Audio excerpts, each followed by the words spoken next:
Agora a gente vai falar do efeito construtivo aqui nas nossas edificações. O que que acontece? Eu já deixei aqui alguns edifícios montados, aqui alguns pórticos, para exemplificar o que que acontece.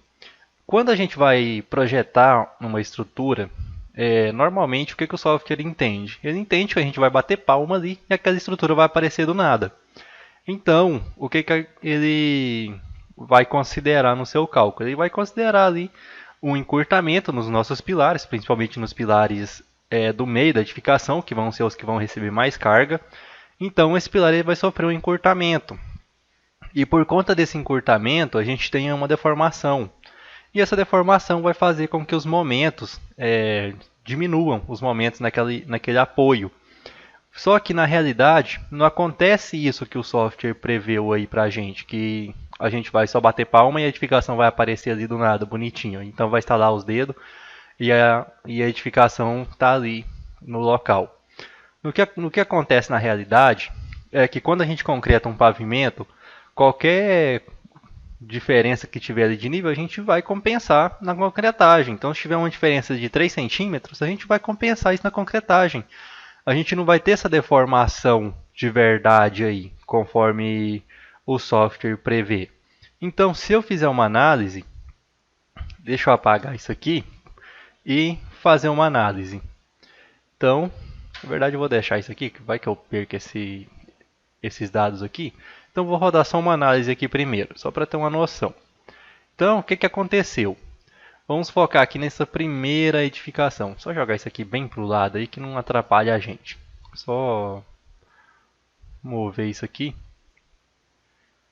Pegar aqui o grid, o snap e mover isso aqui bem para o lado. Que aí a gente não fica vendo isso aí. Então o que que vai acontecer aqui? Vou rodar minha análise. Então diminuir aqui um pouquinho mais. Então tá aí. O que que acontece aqui? O que que a gente está vendo aqui de resultados? Estou vendo aqui que meu primeiro pavimento, 14 kN aqui, eu tenho de momento negativo, depois caiu para 12.10, 10.7 e vai caindo, vai caindo, vai caindo, até que eu chego aqui no meu último pavimento antes da cobertura com um momento fletor de 5.2. Se eu tivesse mais pavimento aqui, provavelmente a gente já começaria a ter momento positivo nesse apoio. Então, se eu for analisar isso aqui, eu vou supor aqui, eu tenho uma viga nesse caso aqui. Vou ter uma viga de 19 por 40 nesse caso. Então, se eu fosse fazer um dimensionamento disso aqui, vou supor ali embaixo então os 14.4 kN, então momento característico, e mais acima lá eu tenho um momento de 5.2. Então tem 5.2. E a minha altura da viga é 40 para os dois casos. Considerar aqui, vou fazer uma certa consideração, então 36.4 aqui de altura útil, 19 de base. Então, o que que aconteceria? Vamos supor que no primeiro caso ali eu tinha, deixa eu ver, ó, essa que eu tive aqui, então vou colocar barras de 8. Então, o que que eu vejo aqui? Eu vejo que eu tive uma posição de linha neutra 2,47 contra 0,88 e uma área de aço aqui de 1,31 contra 0,46. Aí, área de aço calculada. Então, o que que acontece ali? O que que a gente vê? A gente vê que quando a gente vai subindo o nosso edifício, aí a gente vai perdendo momento. E vai chegar num ponto aí que esse momento pode até ser positivo. E essa análise, ela está errada. Essa análise ela não está sendo feita da maneira correta que a gente deveria fazer. Isso aqui transforma o nosso dimensionamento em um dimensionamento equivocado. Porque, por exemplo, eu ia chegar ali em cima e ia precisar muito menos área de aço do que realmente eu iria ter na realidade, compensando aí esses deslocamentos do meu pilar. Isso daqui acontece porque esse pilarzinho aqui, esse primeiro pilar, ele vai sofrer um encurtamento, o segundo ele vai sofrer outro encurtamento. Então, se eu tivesse, vou chegar aqui em cima, ele já vai estar com um encurtamento muito maior, vai estar aí bem menorzinho o meu pilar. Só que na realidade eu vou compensar isso aqui na concretagem. Então, o que que eu vou fazer para não ter essa análise errada aí? Eu vou pegar esse segundo pórtico aqui que eu fiz. Vou mover ele aqui de volta para o lado, para perto. E o que eu fiz aqui? Se eu clicar com o meu botão direito aqui em uma barra, eu vou ver aqui que no pórtico original eu tenho aqui um pilar de 19 por 45. Se eu pegar lá em cima, eu também tenho um pilar de 19 por 45. Se eu pegar no meu segundo modelo, eu vou ver que aqui em cima eu tenho um pilar de 19 por 45, aqui também. Só que quando eu vou descendo, o que eu fiz aqui para compensar esses momentos? Eu selecionei uma barrinha, botão direito eu coloquei um pilar de 50 por 50. Esse pilar não vai existir na realidade. Esse pilar aqui ele vai ter os mesmos 19 por 45. Só que para a função de análise eu coloquei esse pilar maior. Eu coloquei um pilar mais rígido que vai deslocar menos. Ele vai ter uma compressão ali menor. Ele vai ter um encurtamento menor. E com isso eu torno a minha análise mais real. Isso daqui a gente chama de rigidez axial dos pilares. Então a gente faz um aumento dessa rigidez axial para compensar esse efeito construtivo que a gente tem aqui, que a gente vai construindo por etapas. Então a gente tem que aumentar aí a nossa rigidez dos pilares inferiores quando a gente tem um edifício muito grande. Então é muito importante essa análise. Se eu rodar novamente, ó, então vou diminuir aqui os momentos para a gente ver, ó, eu vejo que aplicando aquela rigidez do meu pilar ali, eu tenho um momento de 16,7 e vou subindo aqui e a diferença tende a aumentar um pouquinho, ó, ficou 19, mas ficou aqui em uma média. Então, se eu pegar aqui as minhas dimensões da viga, que também tem 19 por 40, então, se eu fizer isso aqui, se eu pegar esses valores agora e fizer um dimensionamento, então 16,7, então vou jogar aqui embaixo 16,7. Mesma coisa daqui. Vou até arrastar aqui para baixo e vou pegar o momento que eu tenho lá em cima. O momento que eu tenho lá em cima 14,30. Então, eu vou colocar aqui no Excel 14,30. Qual que foram as áreas de aço que eu encontrei agora? Encontrei 1,53 e 1,30. Então ficou bem mais próximo do que essa primeira análise, que tinha 1,31 e 0,46. Então aí ficou uma diferença, ficou bem mais aceitável. Então ficou bem mais realista aí a minha análise estrutural quando eu aumentei a rigidez axial dos meus pilares. E essa rigidez axial eu posso colocar, por exemplo, uma rigidez aqui de 6, uma depois aqui de 4, depois 3, 2, e a gente vai testando aí o que vai se encaixar melhor na nossa edificação. Não tem um valorzinho mágico aqui também para colocar. Isso aqui é tentativa e erro também.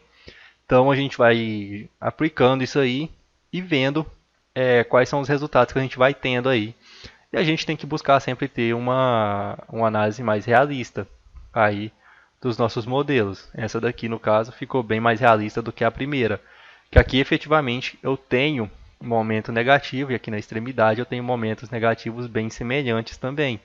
Eles vão diminuindo um pouquinho, mas depois de um certo ponto aqui eles começam a aumentar novamente. Aqui não, aqui na extremidade ele começou baixo e depois ele foi crescendo aqui até que ele saiu aqui de 13,8 para um valor de 21,8. Então ele aumentou bastante. Porque esses pilares aqui do canto, eles deslocaram menos. Então eles tiveram um encurtamento menor, então eles puxam mais carga. E a gente vê aqui que nesse caso, a gente teve aqui 22,5 no caso ali, né? Então 22,5 e aqui no meio 5,2. Enquanto aqui embaixo a gente já teve uma distribuição mais igual, de 14 para 13,8. Indicar, ó, ficou 16,7 contra 11,4. Então, a gente pode fazer essas ponderações aí. A gente pode aplicar uma rigidez aqui também nesse pilar de fora, colocar aí uma rigidez diferente. À medida que vai subindo aqui, a gente vai diminuindo a rigidez. A gente também tem que fazer isso. Por isso que aqui eu tenho um pilar de 19 por 50 e quando eu vou descendo é que eu coloco um pilar maior. Então a gente tem que ir compensando isso aí. E o que acontece? Normalmente esse efeito construtivo ele não tem um impacto tão grande quando a gente tem estruturas aí de menor porte. Então, deixa eu copiar esse pórtico aqui menor para o lado. Então vou pegar aqui esse ponto, vou levar ali para o lado, deixar ele mais próximo. Então, deixa eu só colocar aqui e vou apagar esse daqui. Então, o que eu vou ver aqui? Eu vou rodar a análise novamente. Então, o que eu tive aqui? Eu não tenho modificação da minha rigidez aqui nesse caso. Então, tá tudo aqui, pilar 19 por 45. Só que eu tenho uma edificação pequena. Eu tenho aqui um térreo, um pavimento, dois pavimentos, três pavimentos e depois a cobertura. Então, o que eu vejo nesse caso aqui? Se eu rodo a análise, eu vejo aqui que eu tenho 15, 14, 13,5. Ele tende a diminuir. Só que essa diminuição não é tão evidente quanto que a gente tinha ali no outro edifício, né? Aquele edifício bem maior que a gente tinha. Então, para estruturas de menor porte, como aqui esse edifício de 4 pavimentos, a gente não vai sofrer tanto com esse efeito construtivo. Mas quando a gente começa a aumentar a altura das nossas edificações, a gente começa a sofrer esse efeito e ele tem que ser compensado. Então, se eu pegar esse outro edifício aqui, trazer ele aqui para o lado de novo, então eu rodo a análise.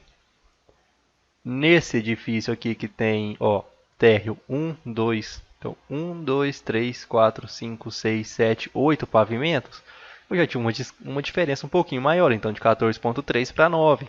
Então aqui já valeria a pena eu fazer uma rigidez axial aqui maior nesses pilares aqui de baixo, para ele encurtar menos, e assim compensar a nossa análise. Então a gente tem que ver isso aí, a gente tem que estudar, e não existe um valor mágico para isso. É análise estrutural isso daqui. Então a gente vai ter que analisar os resultados, ver se está compatível, se não tem uma diferença muito grande, e aí a gente vai aplicando essa rigidez axial aí nos nossos pilares aí. Que isso aí, se a gente não aplicar, a gente já viu aqui que pode ter uma análise bastante irreal aí da nossa estrutura. Então tem que tomar bastante cuidado nisso aí quando a gente tem estrutura maior. Quando é uma estrutura menor aí, bem comportada, não. Aí nesse caso aqui desse edifíciozinho menor, a gente pode esquecer esse efeito construtivo porque ele não vai ser tão fundamental assim. Mas a partir do momento que a gente tem uma torre um pouquinho maior, aí seus 7, 8 pavimentos, até 6 a 7, aí a gente já começa a considerar, já começa a ver isso aí. Então, isso daqui é o efeito construtivo. A gente tem que tomar bastante cuidado nas nossas análises nisso aí, conforme a gente já falou. Então, essa foi a nossa apresentação sobre efeito construtivo. Comenta aí o que você achou. Você já conhecia aí o efeito construtivo? Isso é uma coisa nova para você?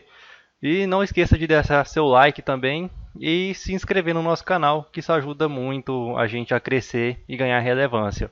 E tá sempre produzindo novos conteúdos aí para vocês.